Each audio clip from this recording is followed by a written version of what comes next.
Hey all, welcome to Game Week 5 episode of Let's Talk FPL Strategy. Before we go into this Game Week 5, let's recap what happened in Game Week 4. Finally, a good game week for me. I got close to 72 points with TAA, Diaz, and all, and finally getting good double-digit points even though my captain Salah got only 6 points, Liverpool had scored 9 goals, and to know Salah hasn't scored or assist in that was a surprise. But not only me, many people have also faced similar disappointments. Good for me with Gabriel also getting goals.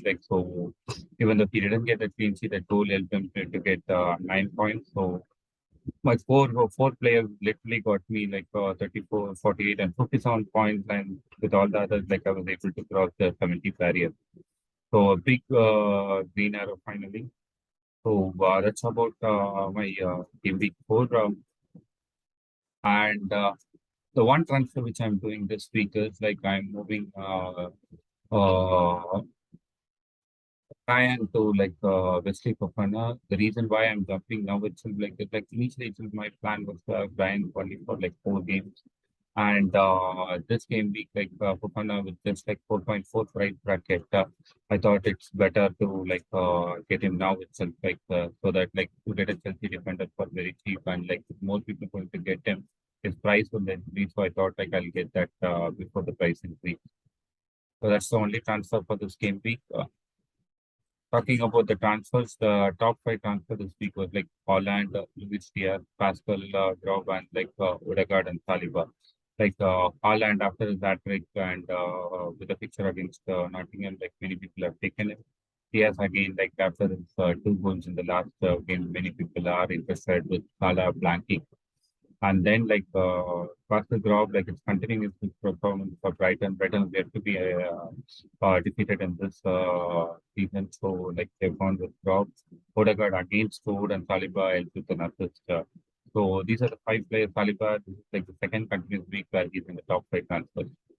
The players dropped out is Zinchenko, which is clear after in this last game week with resting of games, there's a possibility he might miss multiple games. So people have dropped him. Salah, Cancelo didn't perform to their potential in the last few game weeks. So both of them, similar to Son, they were all three being transferred out. Zaga, I'm a little bit surprised. Yes, he might move to a different thing. That's a transfer issue, and he didn't play last game week. But if he stays, he will be the biggest person in the Crystal Palace team, as well as if he moves to Chelsea, also he will be a big boost for the Chelsea attackers, and he might score a lot of goals there too. So it was a surprise for him, for me to see Zaga getting dropped out. So let us go into this week's game. The first game is Crystal Palace versus Brentford. The first time they met was during the last year, and both the matches in that ended in a 0-0 draw.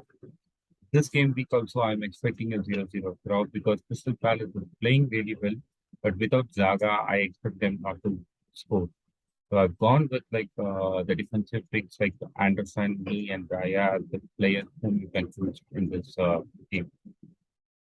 Going into the next game, it's Fulham versus Brighton. A lot of interesting trends in this. In the championship, they have met many times. In all those matches, Fulham has lost except for one. Whereas in Premier League, Fulham hasn't lost to Brighton at all, even though they get relegated every year and Brighton stays in the Premier League. But in this picture, Fulham doesn't lose to Brighton. But the last 2 games, which they played, not the previous year, the year before that, both of them ended in a 0-0 draw. But based on the current form, Fulham playing under Silva, I expect them to win this by 1-0. So I've gone with Mitrovic and Andreas as the pick from Fulham, and the final pick is also from Fulham, where I've taken Kenny Tete because I expect, as I said, Fulham to get a clean sheet, and Kenny might get an assist also. Next game is Southampton, Chelsea. Last season, this result was a huge victory for Chelsea. They won 6-0 with 2 goals from Mount, 2 from Werner, surprisingly. and then Alonso and Havertz rounding it off. Chelsea won both the games last time. Like this was won by 6-0. The other game was won, they won it by 3-1, I think so. So like they scored nearly 9 goals in those two games. The previous year also, like this picture had like huge number of goals. Like there were like 8 goals between these two teams in the previous year too.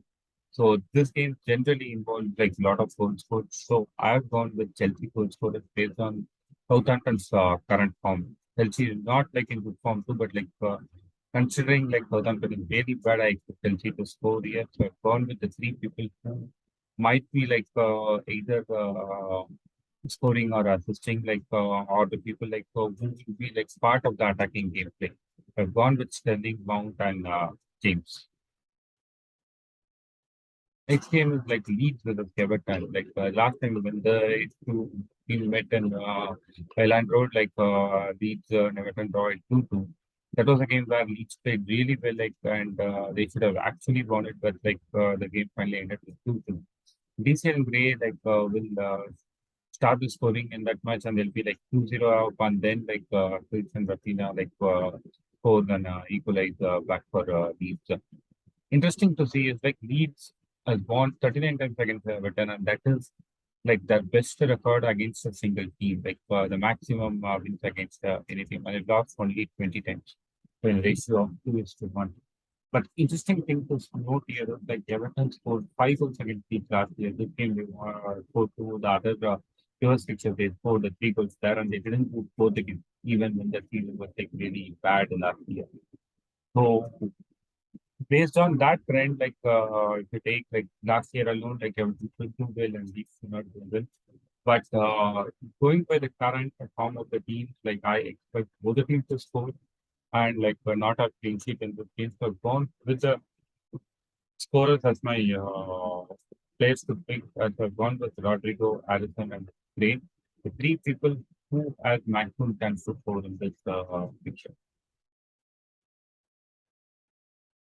Next game is like Arsenal versus Aston Villa. Last season, Arsenal won this game 3-1 with an header goal from Partey, and you had goal from Auba, which was like a penalty which Martinez would say, and like Auba scored in the rebound. And then ESR scored the final goal for Arsenal, and confirmation goal from Jacob Brownsley. One anomaly or like a trend which I've seen is like Arsenal and Aston Villa have played all seasons in Premier League, but they have just 6-0 draws in the Premier League. So this picture generally have goals, and Arsenal have either scored 3 or more goals, or like they failed to score in this picture. Take the Benteke game, where Arsenal will lose 3-0, or there were like games where Arsenal wins like 4-0, 5-0. It is always like that. Rarely they score 1 or 2 goals in this picture. And based on current Arsenal's form, as well as like this being an Arsenal home game, I expect Arsenal to continue that trend of scoring 3 or more goals. So I'm going with Arsenal attackers, Jesus and Odegaard. And I'm also going with Saliba because Saliba has scored and assisted in the last 2 games, and there is a high possibility for a clean sheet. Came in the picture is Bournemouth versus Wolves. Wolves, a team which is like defensive in nature when they play, surprisingly have scored in all the 6 pitches they have played against Bournemouth. They have played 4 games in Premier League and 2 games in Championship. And in the Championship, won both the games 2-1. But in the Premier League, which we have to lose against Bournemouth, they have like the 0-0 draws, not 0, so 1-1 draws, 1-0 victory in that 4 games. So I expect that trend to continue. Bournemouth will not score here, and Wolves might win this game by scoring 1-0. So I've gone with Sa, and then I've gone with Gutierrez and Jimenez, expecting them to at least part of the attacking threat which is in the board. Next game on this list is like Manchester City versus Nottingham Forest. This is a game where the facts or the data, right? Should not be there is an example for a game where facts and data should not be taken as City has never played against Nottingham Forest after and takeover. They had played before. Like in 2007 or 8, they played one FA game. Before that, like if you take they played in the early 2000s, like where City and Nottingham Forest have played against each other in the championship. Between these two teams, like Nottingham Forest has like more wins than City. Actually, they have 24 wins, and City has like only 20 wins. So based on these things, right, if you take Nottingham Forest, it's and like not City guys, but we know like how City plays and like who will win this game. So in the good example, like stats alone will not like help you. You have to go with the latest trends along with the stats as well as like your gut feeling. So going by that, like I've gone with the City's attacker, Holland, De Bruyne. The third player I was thinking Gundogan more like I was actually like going to select him only because like he's playing maybe the this season. But I've gone for Anderson. The reason being like Nottingham Forest allows their opponents to attack more because of which like Anderson gets a lot of safe ones. So even if he concedes, like he generally gets more points as a keeper. So that's the reason why like I've gone for Anderson as my third. The next game in this game because like between West Ham versus Spurs. Last season, this match decided in a 1-0 with a goal score from Antonio. This fixture, like the home team has never lost in the last 6 games, or the last 3 years, the home team has never lost it. Another interesting thing is like this game also has goals written all over it. Only 3 times in the Premier League history, like this, which are decided in the US draw, and that happens like in every decade once, you can say. The first time it happened was like 99 2000 season. The second time, like we can Spurs on ground, and then like very quickly, the second time it happened in 2000 and 2001, West Ham on ground. After that, they have to wait another 10 years, like 2010 and 2011, like in Spurs again on ground, there was a 0-0 draw. Other than these 3-0 draws, like there is no 0-0 like draw between these two. So definitely there is goals in this. And so I've gone based on the current form, like Spurs has more chance to score the goal. And like in West Ham, like it's still not clear who will be the player who can score the goal if they score it. So I've gone with Kane, 36, and Kulu from Tottenham Hotspur. So those are the picks for the game. And then like the next game in the picture or the ninth game in the picture is like between Liverpool and Newcastle. Last time Newcastle lost the game 3-1 with goals from TAA, Jota and Salah for Liverpool and Chelsea like give them a shock lead in that match against Liverpool. Newcastle like though like has competed well in this picture. They are yet to defeat Liverpool after the 15 season. There are like 0-0 draws, there are like 1-1 draws, but like they are not beaten Liverpool. This season might be an opportunity for them to finally win that win. Even though Liverpool has won 3-1 this fixture last year, if you take the last 2 years, they've just scored 5 goals against Newcastle.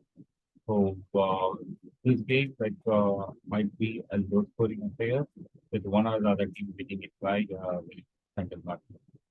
The players have gone as like attacking players because I expect them both the teams to score goals and like there won't be any clean sheets have gone with DS, DAA and ASM, all three further attacking. I still have like some lack of confidence in Salah, even though this is a Liverpool home game. Salah generally like since it is a Liverpool home game, the first player you have to pick in your FPL is Salah. But unfortunately, this season, like the home games is all banking, and that too against team where he has always scored a assist. So because of that current form, I'm not picking Salah in my list. The next game is like between Leicester City and Manchester United, which was won by Leicester City 4-2 in that last year. It goes from TM and Frank to Vardy and Jackson. And for United, it was from James and Rashford. Like what the trend says is like Leicester has not lost this picture to United in this decade. When I say decade, like from 2020 on. And like this picture has not seen a clean sheet by any of the team in the season. Both Leicester and Manchester United have conceded goals. Because of that, like as well as like based on the current form, I expect Manchester United to score over Leicester, and Leicester may not score. So based on that, like my picks have been like Rashford, Sancho, and DGA. So these are the 10 pictures for this game week and the picks. I'll have my team like so very safe for the team like last week, except for Ryan, like you will see Fofana there. If Fofana is not registered and doesn't start for Celtic by that time, like I will have like Andrea like coming in instead of Fofana, and Andrea is also with his picture against Brighton. So that's the team I'm going with. My captain will be like Holland. And like in this picture, like whatever you see it in white, like they are all like home games, and the ones you see it in a darker color, they are all like the away games for those people. So a lot of home games, so I expect a good set of points on the coming day week. And I'm planning to captain Holland with my vice captain as Gabriel. So that's about my team. And please like share this with your friends if you think like this is useful information. Please like this video if you like it, and like please subscribe this channel like if you're interested in like viewing this video regularly. Thanks again, and like have a good FPL game. Bye. Thank you everybody.